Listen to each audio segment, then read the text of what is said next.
Hello student, in today's video we are going to read about the another important organ of the government. For efficient functioning of all the organs of government, it is the executive which is responsible.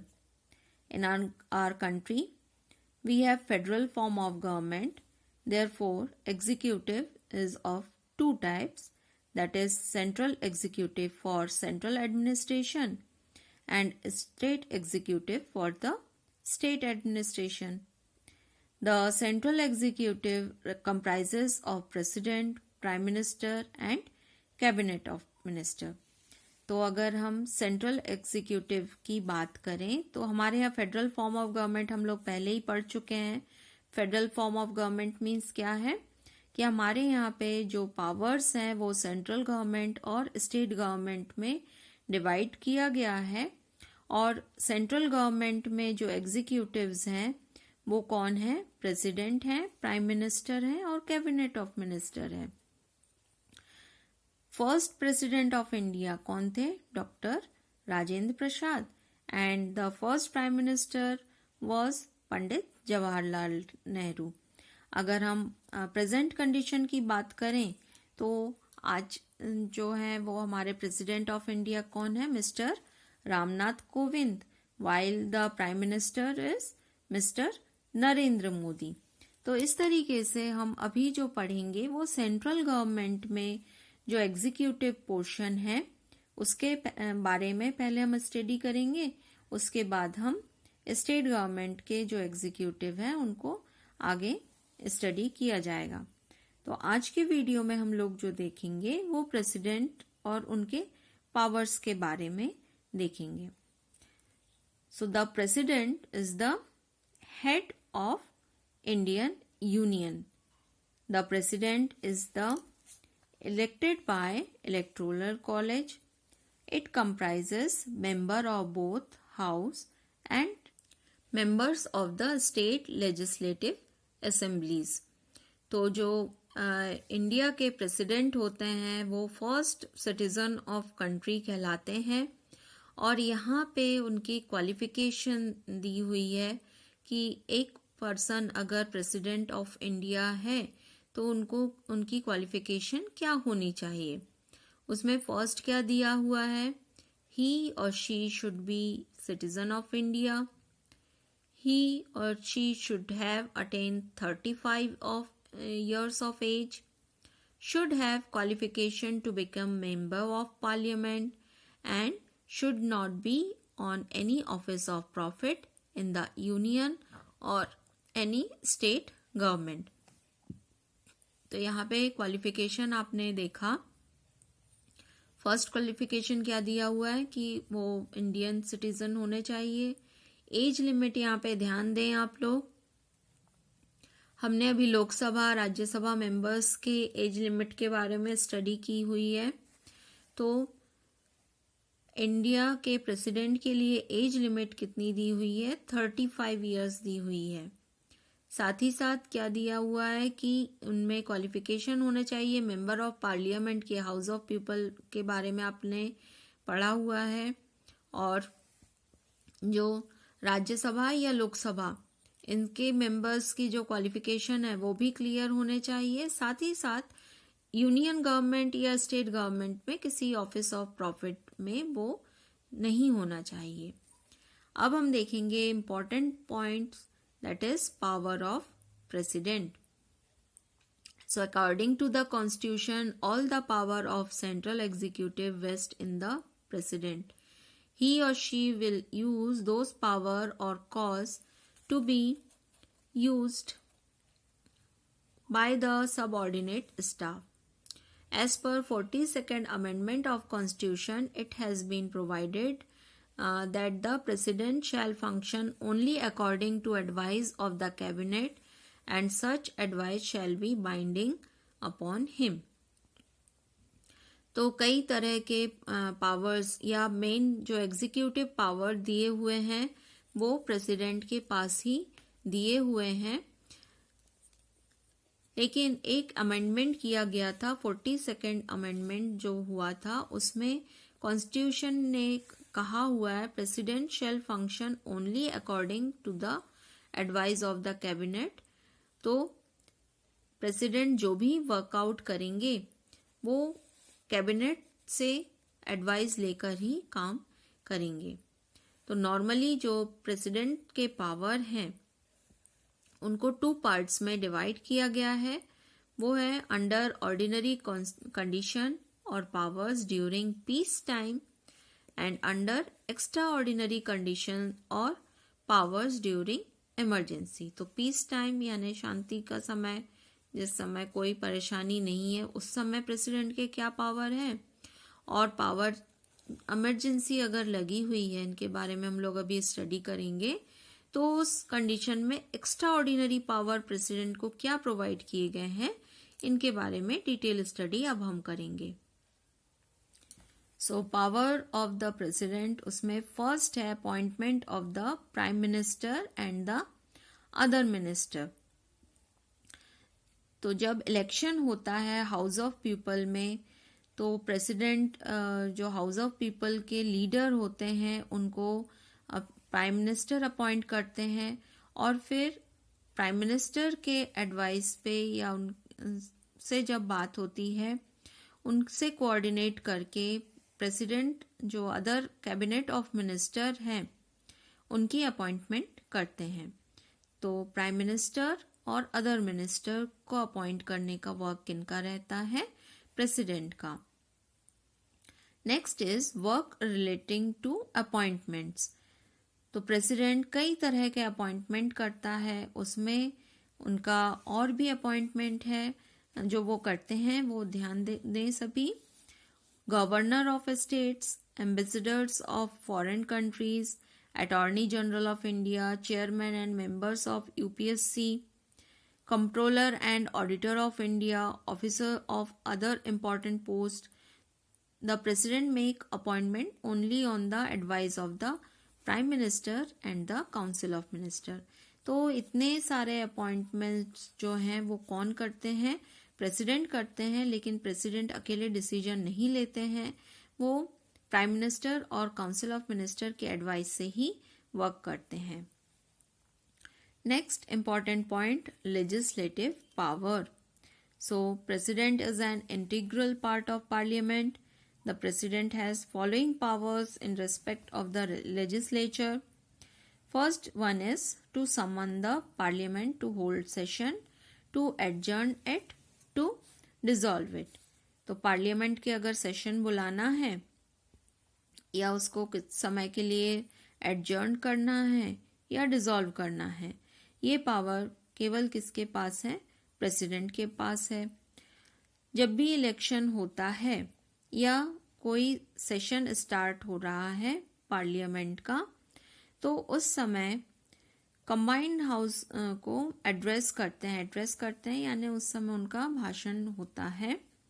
Next one is to nominate 12 members of Council of State from amongst person having special quality in the field of art, literature, music और any other such field. हमने ये पहले ही पढ़ा हुआ है, जो राज्यसभा है या काउंसिल ऑफ स्टेट है उसमें 12 मेंबर्स को नॉमिनेट करने का पावर किसके पास है, केवल प्रेसिडेंट के पास है। Next one is to give assent to the bills passed by the parliament. हमने इसके पहले वीडियो में पढ़ा हुआ है कि जब तक कोई बिल को असेंट जो है, असेंट मीन सिग्नेचर, अगर प्रेसिडेंट नहीं करते हैं तब तक वो law as a law pass नहीं होता है। तो ये वर्क, इम्पॉर्टेंट वर्क जो है वो प्रेसिडेंट का ही है। To promulgate ordinance when the parliament is not in session. तो कोई ऑर्डिनेंस अगर पास करना हो तो ये वर्क जब पार्लियामेंट सेशन में नहीं हो तो उस समय प्रेसिडेंट ही इसको ऑर्डिनेंस को पास कर सकते हैं। Next one is financial power. So prior approval of president on money bill is necessary before presentation in the House of People. every year the president causes to be presented statement of income and expenditure budget for the country. तो financial power में क्या दिया है कि money bill वगैरह जो भी है वो उनको अप्रूवल के लिए प्रेसिडेंट के पास लाना ही होता है. ये अप्रूवल कौन देते हैं? प्रेसिडेंट देते हैं. और जो ईयरली बजट आता है, प्रेजेंट किया जाता है, वो भी ये बजट प्रेसिडेंट के पास ही लाया जाता है. Next point is judicial power. So the President appoints Chief Justice of the Supreme Court and High Court, so also other judges of these court. The President also has the power of giving pardon. तो यहाँ ध्यान दें आप कि जो chief justice of India है या high court के जो जजेस होते हैं, जस्टिस होते हैं, इनकी अपॉइंटमेंट भी प्रेसिडेंट करते हैं. और साथ ही साथ प्रेसिडेंट के पास ही केवल रहता है पावर ऑफ गिविंग पार्डन, यानी अगर किसी अपराधी को क्षमा करना है, अगर सुप्रीम कोर्ट ने भी उसको कोई सजा दी है, लेकिन अगर प्रेसिडेंट चाहे तो कुछ बेसिस को ध्यान में रखते हुए उसे क्षमादान देने का अधिकार, अपराधी को क्षमादान देने का अधिकार केवल किसके पास है? प्रेसिडेंट के पास है. Powers with respect to armed force. President is the supreme commander of armed forces, that is Army, Navy and Air Force. Inside question है, important inside question कि सुप्रीम कमांडर कौन है हमारे इंडिया में? वो होंगे president, army, navy, air force के. Next one is political power. The President entertains the head of state, diplomat and other political delegates from foreign countries. The President represents India in foreign countries. Treaties and agreements with foreign countries are done in the name of the President. तो political power की अगर बात करें तो जो head है वो कौन है? हमारे President ही हैं. फॉरेन कंट्रीज के साथ कोई भी ट्रीटी हो, एग्रीमेंट हो या इंडिया को रिप्रेजेंट करने की बात हो तो उस समय किनके नाम से वर्क किया जाएगा? वो प्रेसिडेंट के नाम से ही वर्क किया जाएगा. नेक्स्ट इम्पॉर्टेंट पॉइंट जो हम लोगों को देखना है, हमने पढ़ा था पावर्स में extraordinary power during the emergency. तो emergency power of the president, ये बहुत ही इम्पोर्टेंट क्वेश्चन है. हर साल तकरीबन कुछ ना कुछ क्वेश्चन इसमें से आता ही है. इसको ध्यान से पढ़ेंगे और समझेंगे. तो emergency power in the country in case of external aggression, internal arm uprising, constitutional failure in state और फाइनेंशियल क्राइसिस. तो इमरजेंसी कब लगाई जा सकती है? कोई एक्सटर्नल एग्रेशन यानी हमारे जो भी बाउंड्रीज है वहां पे किसी तरह का तनाव हो, या हमारे देश के अंदर ही आर्म्ड अपराइजिंग हो गई हो, कॉन्स्टिट्यूशन फेलियर हो गया हो या फाइनेंशियल क्राइसिस हो गई हो. तो इस समय प्रेसिडेंट इमरजेंसी डिक्लेयर कर सकते हैं, लेकिन डिक्लेयर करने के लिए उन्हें कैबिनेट मिनिस्टर के साथ डिस्कशन करना जरूरी होता है. और इसके बारे में क्या बताया गया है? Ratification of both houses of the parliament is necessary within 2 months of such declaration. Under such circumstances, parliament acquires the power of enacting laws for whole country or part thereof. The union government can under such circumstances give direction to the state. Second point is from the report of the governor or from any source where the president has reason to believe that administration of a state is not running as per the provision of the constitution, then the president with prior approval of central cabinet may impose president rule in the state. तो अगर किसी state के governor ने report की हुई है president के पास कि जो स्टेट है वो प्रॉपरली कॉन्स्टिट्यूशन के प्रोविजन के अकॉर्डिंग वर्कआउट नहीं कर रहा है, तब सेंट्रल कैबिनेट के अप्रूवल के बाद प्रेसिडेंट उस पर्टिकुलर स्टेट में प्रेसिडेंट रूल डिक्लेयर कर सकते हैं।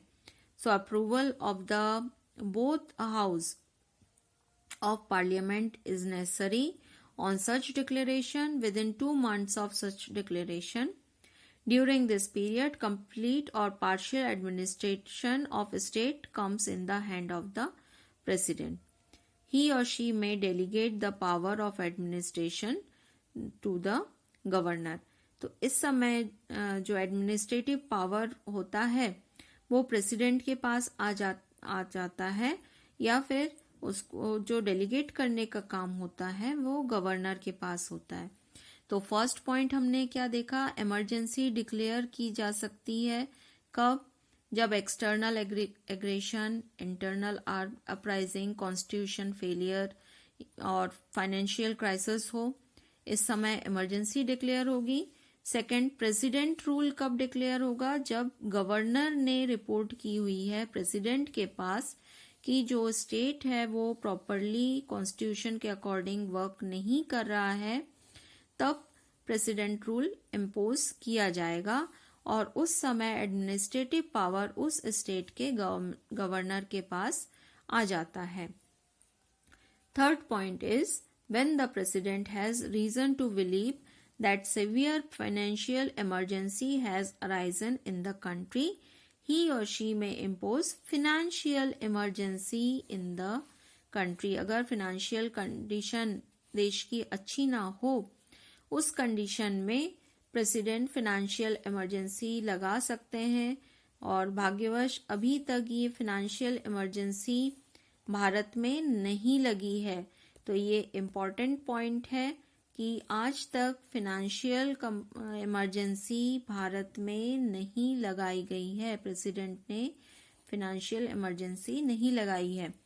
तो ये इमरजेंसी पावर हमने 3 टाइप्स के अभी देखे।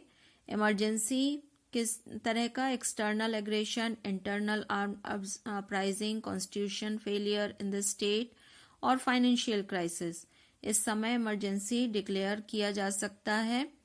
साथ ही साथ अगर गवर्नर ने रिपोर्ट की है कि स्टेट में अच्छे से वर्कआउट नहीं किया जा रहा है, तो प्रेसिडेंट रूल लगाया जा सकता है। और तीसरी जो सिचुएशन है वो फाइनेंशियल इमरजेंसी, अगर किसी तरह की फाइनेंशियल क्राइसिस कंट्री में है तो फाइनेंशियल इमरजेंसी प्रेसिडेंट लगा सकते हैं। तो इन तीनों ही कंडीशन में जरूरी है कि जब भी प्रेसिडेंट कोई वर्कआउट करें उसके पहले prime minister and his cabinet of minister, Lok Sabha and Rajya Sabha, इनके मेंबर्स के साथ पूरे डिस्कशन के बाद ही प्रेसिडेंट अपने इमरजेंसी पावर्स को यूज कर सकता है।